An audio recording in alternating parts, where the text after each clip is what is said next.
스가랴는 제사장 가문의 출신으로 그의 부모가 바벨론 제국에 포로로 끌려가서 거기서 낳은 아들인데, 그가 성장하면서 선지자로 부름을 받은 이후에 학개 선지자 또 말라기 선지자와 같은 시대에 공동의 목표를 위해서 함께 사역한 것을 우리가 학개서나 말라기서를 통해서도 살펴볼 수 있습니다. 스가랴는 중단된 예루살렘 성전 재건, 그게 이제 에스라서와 스가랴서에 아주 자세하게 기록되어 있지만 70년 포로 생활 때문에 그들은 정처 없이 헤매이게 되었고,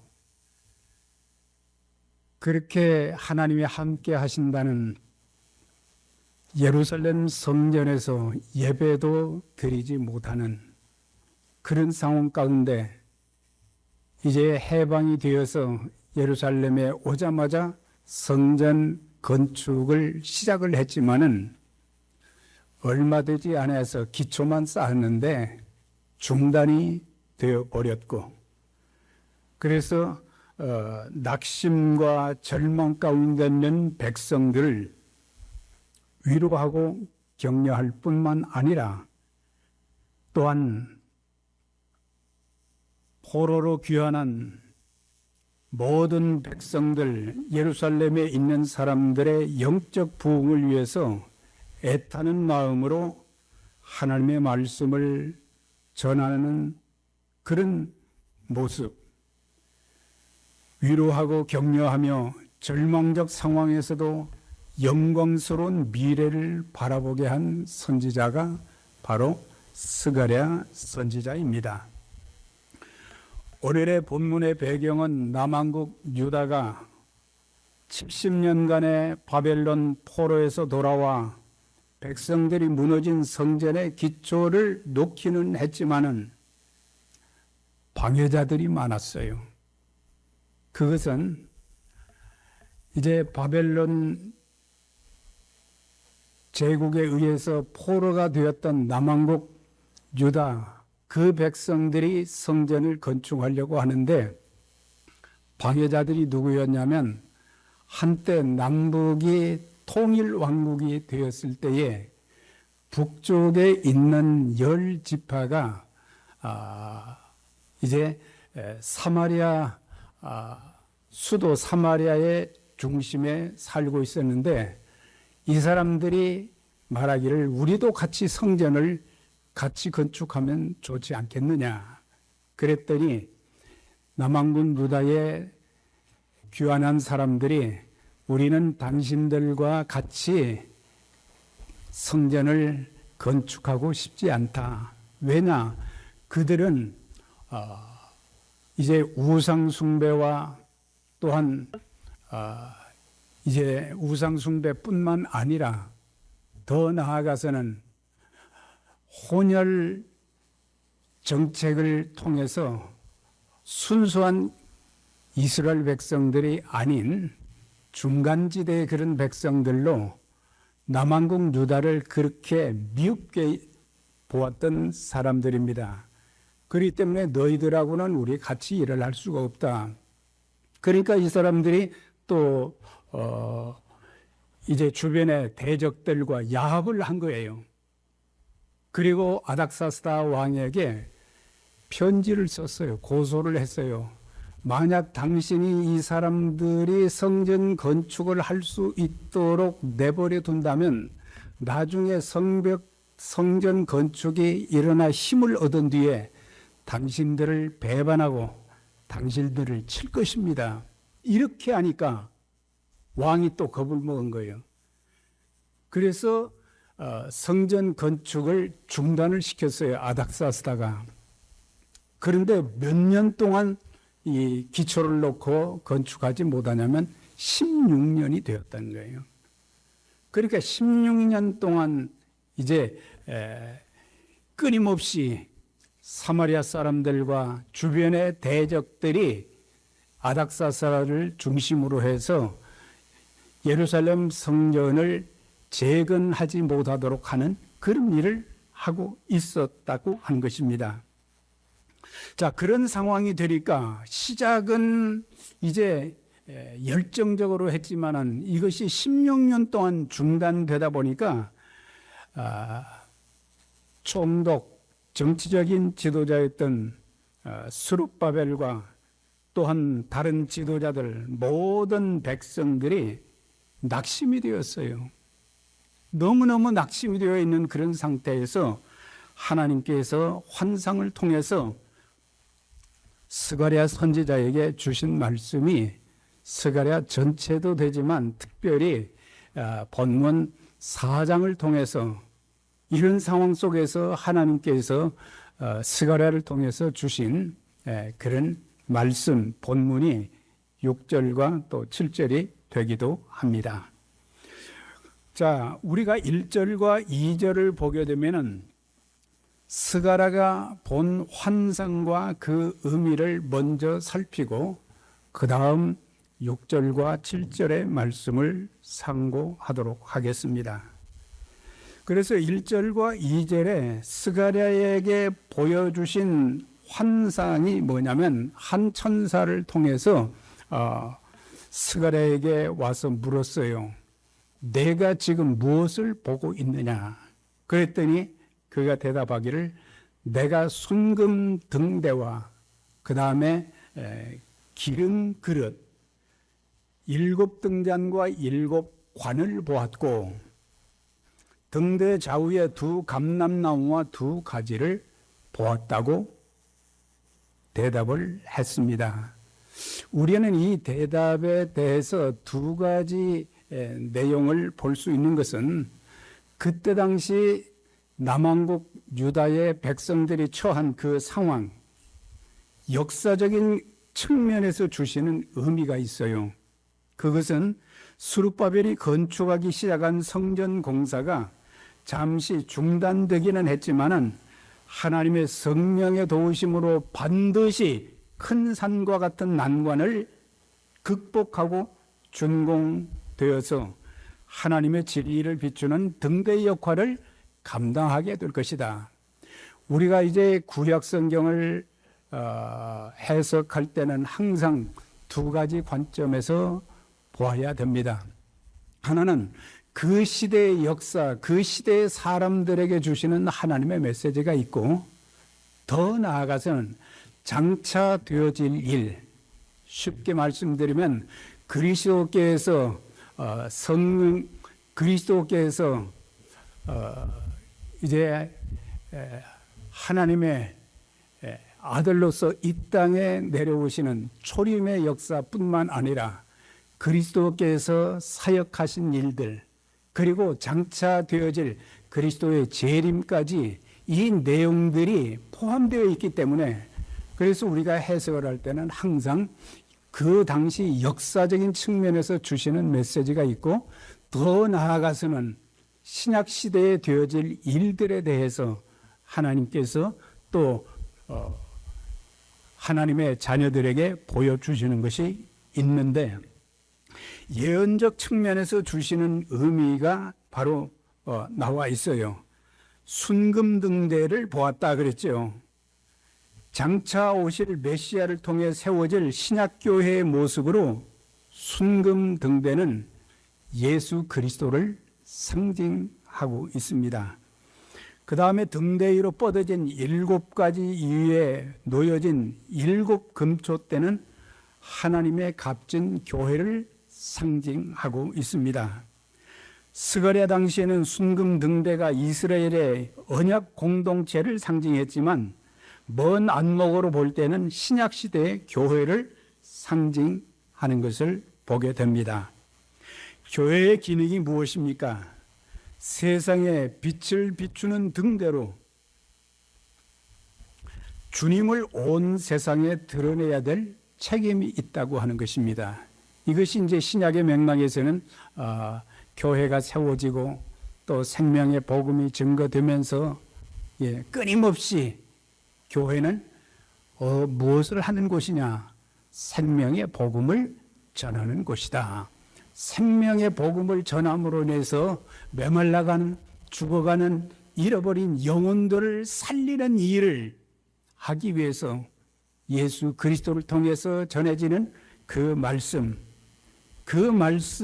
주신 그 사명을 감당하면서 그 귀한 일들을 온 세상에 드러내야 될 큰 책임이 있는 것입니다.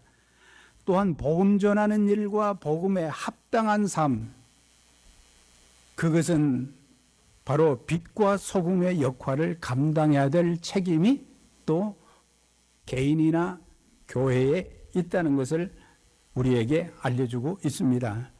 그러니까 구약의 시대에는 교회라는 이름이 없었지만 언약 공동체의 사명은 뭐냐? 바로 하나님의 이름을 온 세상에 전파하면서 장차 오실 메시아를 준비하는 그 과정에서 메시아가 하실 일들이 어떤 일들인지 그런 것들을 구체적으로 하나씩 설명해 나가는 것이 구약의 말씀과 신약의 말씀이 서로 연관되어서 주어지는 것을 보게 됩니다. 그런데 3절의 말씀 보니까 스가랴는 순금 등대와 두 감람나무를 보았다. 등대와 그 다음에 등잔과 관, 이런 것만 본 게 아니라 바로 금등대 좌우에 보면은 두 감람나무와 두 가지가 또 세워져 있는데, 스가랴가 묻습니다. 이것이 무엇입니까? 그 대답이 이제 뒤에 나오는데, 이 감람나무에서 기름을 짜서 기름 그릇에 부어 등대가 지속적으로 빛을 발하도록 기름을 계속해 공급해 주듯이 순금 등대와 감람나무 환상을 보여주신 것은 하나님의 성령의 충만함을 받은 사람들을 통해서 그리스도의 몸된 교회를 굳건하게 세우며 복음의 빛을 밝히 비추게 해주신다는 것을 우리에게 가르쳐 주고 있습니다. 그런데 기억해야 될 것은 성전 건축, 곧 건물도 세워야 되지만 더 중요한 것은 건물 안에서 어떤 사람들이 무엇을 해야 되는지 그걸 바로 알아야 된다는 거예요. 우리는 이곳에서 이제 하나님께 예배를 드리고 성도 간의 교제가 있고 또 미래의 이 생명의 복음을 전하는 하나님이 부여하신 그 복음의 사명을 감당하고 있지만 구약 시대의 이 성전 건축을 통해서 첫째는 하나님께 바른 예배가 있어야 되고, 그런데 성전이 성전되지 못하면 우상의 소굴이 될 수밖에 없고 인간들의 모임만 거기서 있게 되고 인본주의의 일들만 교회 안에서 시끄럽게 있게 되는 것을 보게 되는데, 이제 그 성전 건축을 통해서 그 건물 안에는 어떤 사람들로 가득 차야 되느냐? 성령의 충만함을 입은 사람들로 가득 차야 된다고 하는 거예요. 여기에 계신 분들, 성령을 받는 것도 중요하지만 그 다음에 성령으로 충만하게 되는 것은 정말 사모해야 될 일 중에 가장 중요한 일입니다. 우리가 성령의 사람들이 되게 되면 반드시 뒤따라와야 될 것이 성령 충만합니다. 성령 충만이 무엇인가? 그것은 성령의 다스림을 받는 것.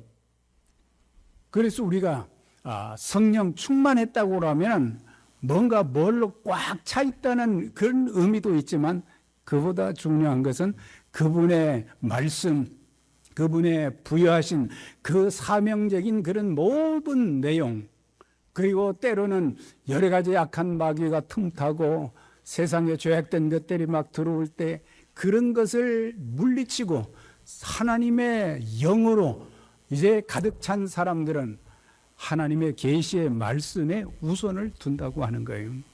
항상 우리는 우선적으로 두어야 될 것이 하나님과 예수 그리스도, 그리고 그분들이 계시해 주신 하나님의 말씀, 그게 우선이 되어져야 되고, 그러면서 바른 예배와 뜨거운 기도가 있어야 되고, 주님의 다양한 소원을 이루는 사역들이 교회 안에서 일어나야 된다고 하는 것입니다. 그래서 아름다운 사역들이 계속하여 일어나지 않으면 건물 자체가 큰 의미가 없어요. 여기서 예배를 통해서 하나님과의 바른 관계가 있어지고, 여기서 모든 삶의 어려운 문제, 큰 산과 같은 문제, 두려움의 문제, 경제적인 문제, 질병의 문제, 자녀의 문제, 우리의 인생의 모든 문제들을 하나님 앞에서 이곳에서 아뢰게 될 때에 하나님께서 놀라운 역사를 베푸시는 하나님의 기적이 여기에서도 일어나야 될 것입니다. 그래야 내가 하나님을 체험하고, 하나님이 이렇게 하셨습니다. 뒤에도 나오지만 성전 건축을 하고 난 뒤에 그들이 뭐라고 얘기했어요? 주의 은총, 주의 은총입니다. 이 일을 하게 하신 이는 우리가 아니라 하나님이 하셨습니다. 주님이 하셨습니다. 성령님이 하셨습니다. 이런 간증과 고백이 있을 때에 하나님이 더 큰 영광을 받으실 줄 믿습니다. 그래서 아무런 일들이 일어나지 않게 될 때에 건물 자체는 큰 의미가 없다고 하는 거예요. 우리 교회 예배당에서는 지금 어떤 변화들이 있어지고 있는가? 하나님을 만나는 역사도 있어야 되고, 그 다음에 이 파괴되어진 그런 모난 인격들이 다듬어져야 되고, 그리고 불순종하는 사람들이 순종해야 될 것이고, 그리고 하나님이 기뻐하시는 모든 일에 자신의 가진 건강과 재능과 물질과 은사를 가지고 하나님의 교회를 잘 섬겨서 땅끝까지 그리스도의 복음을 증거하는 그 일에 우리가 모든 역량을 집중해서 하게 될 때에 교회는 등대로서의 역할을 잘 감당하고, 하나님의 영광이 이 교회를 통해서 또 다른 것으로 하나님의 영광이 나타나는 그런 사역들이 계속해서 일어나게 될 것입니다. 자, 그런데 우리가 6절과 7절에 있는 말씀을 보면은 하나님의 일은 하나님의 성령으로 인하여서 되어진다는 것을 가르쳐 주고 있습니다. 바벨론 포로에서 돌아온 스룹바벨과 백성들이 성전의 기초를 놓기는 했지만은 바사의 아닥사스다 왕에 의해 건축 공사가 말씀드린 것처럼 16년이나 이제 지연이 되다 보니까, 중단이 되다 보니까 낙심과 절망이 오게 된 거예요. 그래서 그런 상황을 보시면서 하나님께서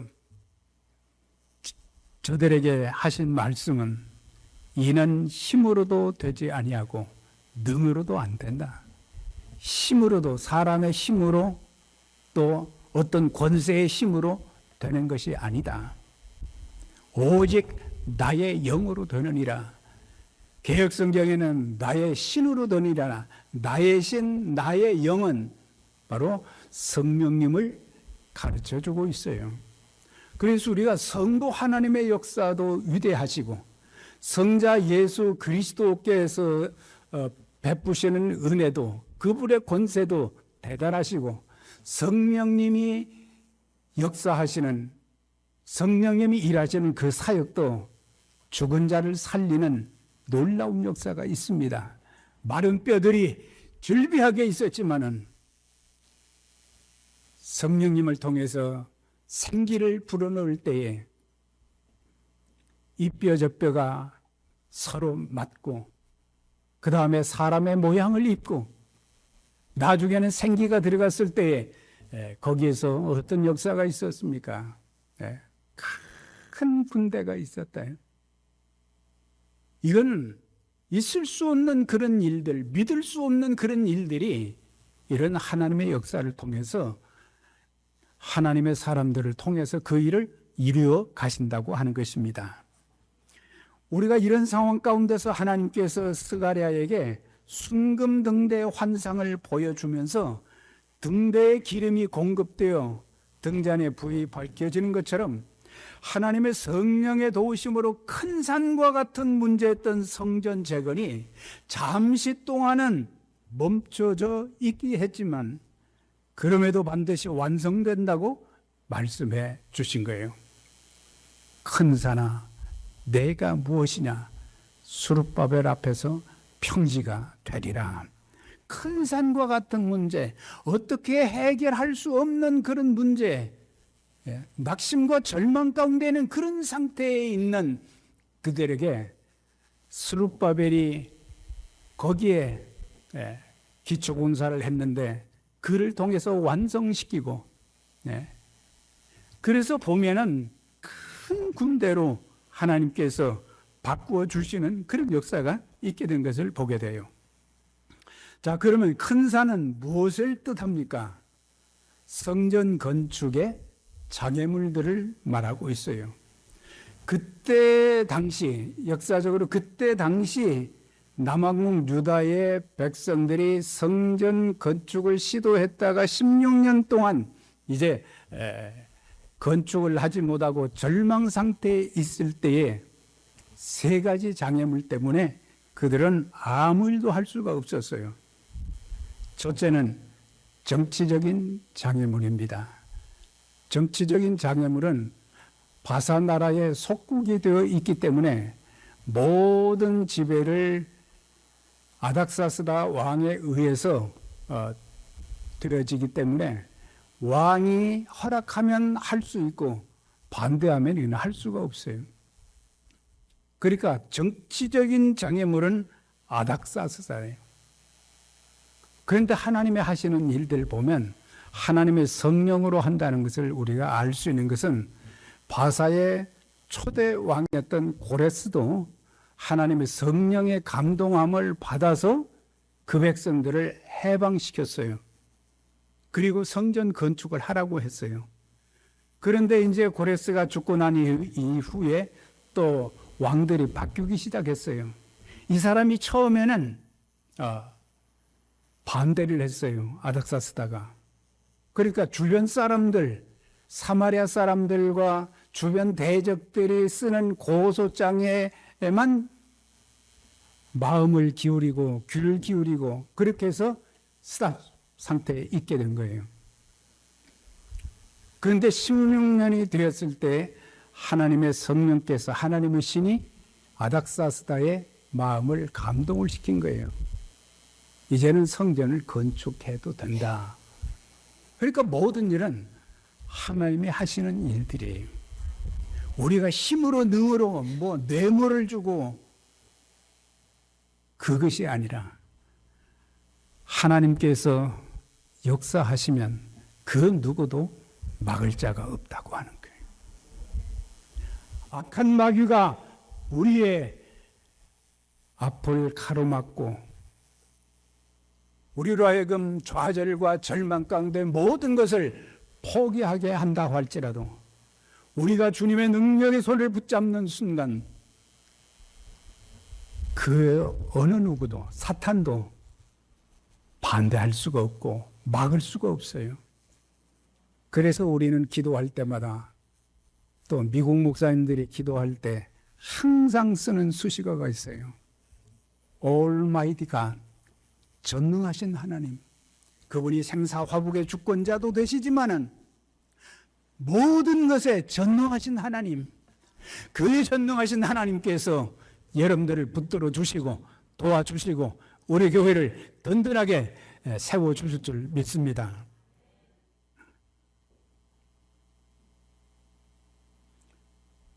두 번째 장애물은 뭐냐? 바벨론에서 귀환한 남왕국 유다인들이 5, 6만 명씩 계속해서 오게 되었는데 사실 그들이 와서 70년 동안 떠나 있던 고국에 왔는데 아무것도 자기 집도 없고 의식주 문제도 해결할 수 없는 거예요. 그러니까 그들이 선지자를 통해서 성전 건축을 우리는 해야 됩니다. 그렇게 해서 시작을 했지만 시들시들한 것이 백성들의 협력이 없었던 거예요.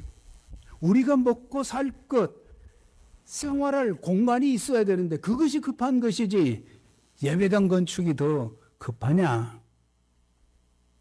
그럴듯하잖아요. 그러니까 한쪽에서는 하나님의 말씀대로 우리가 회복할 것은, 먹고 사는 것은 하나님 책임져 주실 것이니까 우리는 하나님의 말씀대로 성전을 건축해야 되고, 또 그 건축한 성전에서 하나님께 감사하고 하나님께 예배하고 하나님의 음성을 듣고 하나님의 말씀에 순종하고 하나님의 인도하심을 받게 되면 하나님께서 우리를 책임져 주실 것이다. 이런 믿음을 가진 사람들과 서로 의견이 달라지는 거예요. 우리가 교회 사역을 감당할 때에 여러 사람들의 의견이 다를 수가 있어요. 우리는 하나님의 말씀, 거기에 최우선 권한을 두어야 됩니다. 내 생각은, 내 생각이 들어가면 안 돼요. 하나님의 일은. 우리는 내 생각이 교회를 지배할 때가 많고, 내 생각이 내 마음을 지배할 때가 많고, 내 생각이 아니라 성경을 통해서 하나님께서 우리에게 뭐라고 말씀하셨는가, 그게 더 중요하다고 하는 거예요. 그러면은 이 모든 것을 너희에게 더하여 주시리라는 하나님의 약속의 말씀을 경험하게 될 것입니다.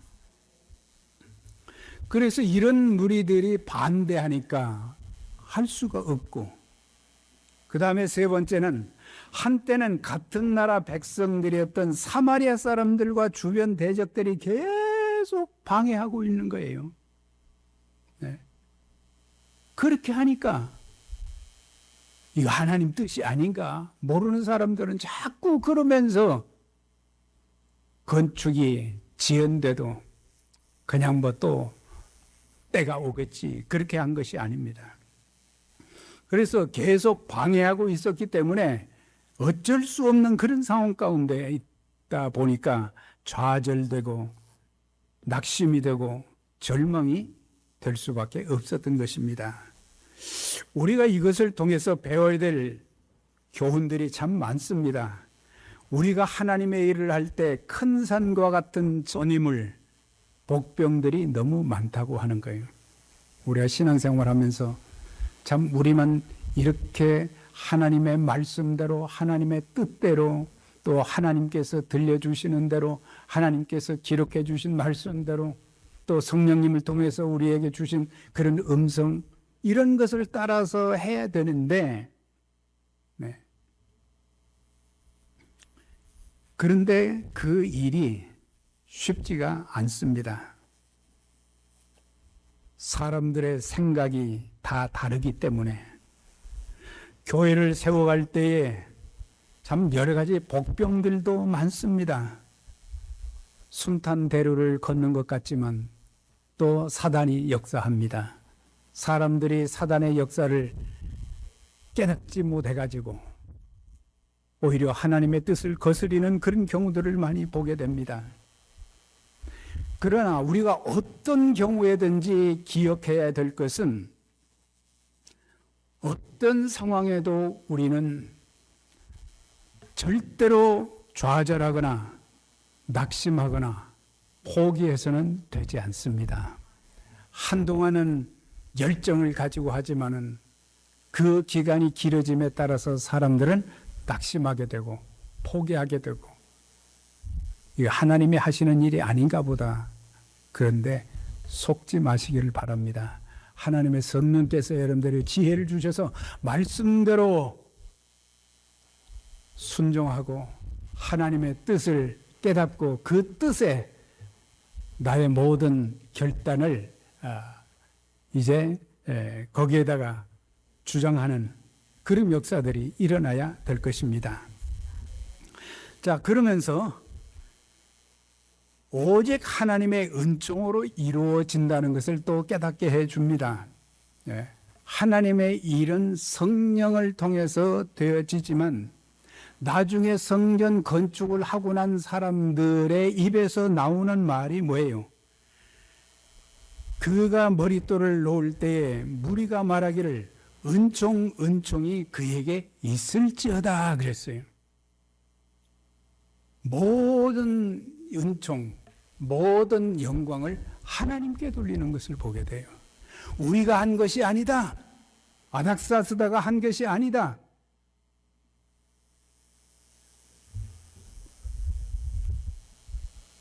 포로에서 해방된 백성들이 한 것이 아니다. 그들은 말하기를 오직 이것은 주님의 은혜였습니다. 그렇게 고백하는 것을 보게 됩니다. 그렇게 염려하고 불가능하게 여겨졌던 성전 건축이 완성된 것을 보며 백성들은 외치기를 우리 주님의 은혜입니다. 하나님의 은혜입니다. 하나님이 이 일을 하게 하셨습니다.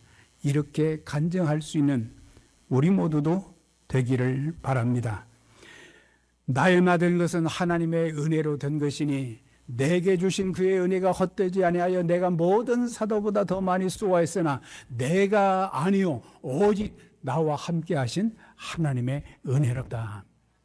너희가 그 은혜를 인하여 믿음으로 말미암아 구원을 얻었나니 이것이 너희에게서 난 것이 아니요 하나님의 선물이라. 행위에서 난 것이 아니니 이는 자랑치 못하게 하려 하심이니라 그랬어요. 우리의 행위를 통해서 한 것이 아니다. 우리의 의지를 통해서 한 것이 아니다. 구원받는 그 일뿐만 아니라 우리의 삶의 전체가 하나님의 은혜로 살아간다. 우리가 부른 찬송가에도 지금까지 진행한 것 주의 의신 주의 크신 은혜일세 한이 없는 주의 사랑 어찌 이루 말하랴. 자나깨나 주의 손이 함께 하심으로 구원의 역사부터 시작해서 살아가는 삶의 과정, 우리가 이 땅에 사는 동안 얼마나 엄청난 일, 고통스러운 일, 견디기 힘든 일들이 많았습니까? 그렇지만 하나님께서 그분의 뜻에 의해서 합력하여 선을 이루시는 귀한 역사가 있게 되기 때문에 우리 모두 낙심하지 맙시다. 절망하지 맙시다. 원망하거나 불평하지 마십시다. 이제 9절의 말씀 보세요. 스룹바벨이 건축의 기초는 놓았으나 또한 그를 통해서 마치리라. 하나님께서 전체적으로는 하시는 일이지만은 그 일을 하나님께서는 사람들을 통해서 이루어 간다는 것을 말해주고 있어요. 그러니까 우리 각 사람이 얼마나 중요한 존재들인지를 깨달아야 돼요. 기도할 때마다 하나님, 저를 통해서 하나님의 큰 뜻이 이루어지게 도와주세요. 하나님이 기뻐하시는, 하나님이 하시고자 하는 모든 사역들이 저와 우리 교회 성도들 통해서 이루어질 수 있도록 하나님 도와주세요. 하나님이 마음껏 쓰실 것입니다. 마음껏 쓰실 거예요. 그래서 측량줄이 스룹바벨의 손에 있다는 말은 하나님께서 건축을 완공하게 하신다고 하는 것입니다. 그래서 하나님께서는 아닥사스다왕의 마음을 움직여 건축을 진행하도록 허락했고 낙심된 지도자와 백성들의 마음도 감동을 시켜주셨고 성전 건축이 완성되어 머릿돌을 놓게 하셨다는 것입니다. 머릿돌은 건축의 맨 마지막 순서에 하는 경우들이 대부분입니다. 그러니까 이건 뭐냐? 이제는 완성되었다는 것입니다. 자, 그러면 한 가지만 더 생각하겠어요. 스가랴 4장 11절입니다. 내가 그에게 물어 가로되 등대 좌우에 두 감람나무는 무슨 뜻입니까?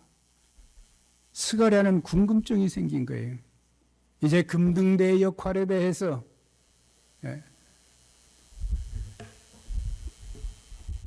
알게 되었지만은 그 다음에는 좌우에 금등대 좌우에 있는 두 감람나무 두 가지는 무슨 뜻입니까? 그랬더니 답변을 주십니다. 두 감람나무 두 가지는 성전 재건에 쓰임받게 될 두 명의 지도자, 곧 대제사장 여호수아와 정치 지도자인 수룹바벨을 말한다고 하셨어요. 그러니까 말씀드린 것처럼 하나님께서는 그분의 일을 작정하시면서 하나님께 기름 부음을 받은 사람들을 통해서 그 일을 이루어 가신다고 하는 것입니다. 그래서 그 다음 구절에 보면 당시 대제사장 여호수아와 수룹바벨이 하나님의 귀한 일에 쓰임을 받았던 이유가 있어요. 그것은 둘 다 기름 부음을 받았다. 구체적으로는 기름을 부었다고 해서 되는 것인가? 이건 신학적인 의미로 해석을 해야죠. 이것은 곧 성령 충만한 사람들을 통해서 그 일을 이루어 가신다. 그런 뜻이에요. 네. 옆에 분들에게 우리 성령으로 충만하십시다. 한번 얘기. 네. 우리가 출애굽기 35장에도 보면은 하나님께서 모세를 통해서 성막과 성막의 기구들을 만드는 그 장면이 출애굽기 35장에 나와 있는데, 대표적으로 그 성막과 성막의 기구들을 담당할 그 만들 두 사람을 소개하고 있어요. 이 두 사람이 어떤 사람인지 그냥 무조건 하나님께서 불러서 쓰신 것이 아니에요. 30절 31절 여호와께서 유다 지파 사람 부살레를 지명하여 부르시고 하나님의 영을 그에게 충만하게 하시며 그랬어요. 하나님이 부르시고 하나님의 영으로 충만케 하셔서 성령 충만하니까 지혜와 지식도 주어서 여러 가지 일을 하게 만들어서 출애굽기 40장에 보면은 모든 성막의 완성이 기름 부음 받은 성령과 지혜가 충만한 이 사람들을 통해서 이루어진 것을 보게 됩니다. 출애굽기 35장 34절에도 단지파 오홀리압을 감동시키사 가르치게 하시며 지혜로운 마음을 그에게 충만하게 하사, 그러니까 성령으로 충만하게 하사 여러 가지 일을 하게 하시되, 두 사람이 연합해서 그 일, 성막과 그 다음에 성막의 기구들 아주 자세하게 말이죠. 예. 재료는 뭘 쓸 것이며 또 이제 길이와 넓이는 높이는 어느 정도 해야 될 것이며 모든 것을 하나님께서 말씀하신 대로 그 규격대로 만들어간 사람들이 바로 이 두 사람, 부살렐과 오홀리압인데, 전부 이 사람들도 성령으로 충만한 사람들이에요. 우리가 사도행전 6장 3절에서 교회의 직분자들을 세울 때에 기본 자격을 이렇게 표현했습니다. 성령과 지혜가 충만한 자, 그 다음에 지혜가 충만한 자라 그랬어요. 아무나 세우지 말고 정말 그 사람이 성령의 다스림을 받고 있는 사람인지, 성령님을 통해서 지혜가 있는지 그런 것부터 확인하라고 하는 거예요. 성령 충만함을 받지 못한 자가 직분을 받으면 인간적인 방법부터 앞에 세우게 되는 것입니다. 목회를 하면서 가장 힘든 게 뭐냐면, 개인적으로는 잘 믿고 그러지만은 성령 충만하지 못해서 항상 인간적으로, 인간의 생각으로, 인간의 방법으로 자꾸 이렇게 하자고 하는, 또 하지 말자고 하는 그런 것 때문에 더 이상 진행해 나갈 수가 없는 거예요. 하나님의 말씀은 순종할 때 기적의 역사가 있었습니다. 하나님의 말씀뿐만 아니라 하나님께서 하나님의 백성들을 성령으로 감동시키면 우리는 순종해야 되고, 순종할 때 하나님의 기적이, 정말 상상을 초월하는 하나님의 역사가 내 개인에게도 일어나고 교회적으로 일어나게 될 것입니다. 예, 이거예요. 교회 문제는 성령 충만, 즉 성령의 다스림을 받지 못한 목사, 각종 직분자, 교인들로부터 생기게 되는 거예요. 그래서 성령 충만 받기 위해서는 어떻게 해야 되는가? 그게 이제 우리가 신약 성경 사도행전에 보면 자세하게 나와 있어요. 주님께서 승천하시 직전에 하나님의 성령이 너희에게 주어질 것인데 기도해야 된다 그랬어요. 그래서 120문도가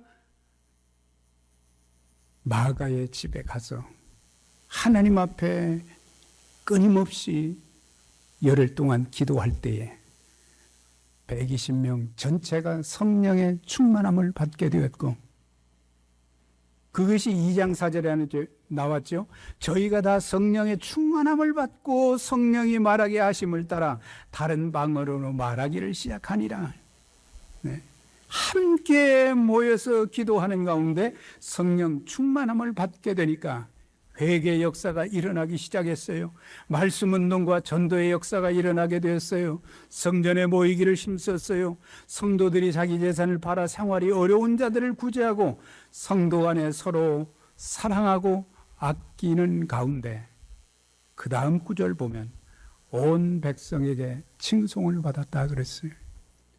우리는 하나님께도 칭찬을 받아야 되지만 또한 함께 일하는 사람들에게 서로 위로와 격려자가 되어지고 그 다음에 칭찬해 줄 수 있는 한마디의 칭찬, 아무것도 아닌 것 같지만 그 한마디가 내 인생의 방향을 좌우할 수도 있는 것이 되는 거예요. 그래서 칭찬을 즐겨하는, 위로와 격려를 즐겨하는 그런 하나님의 자녀들이 될 수 있기를 바랍니다.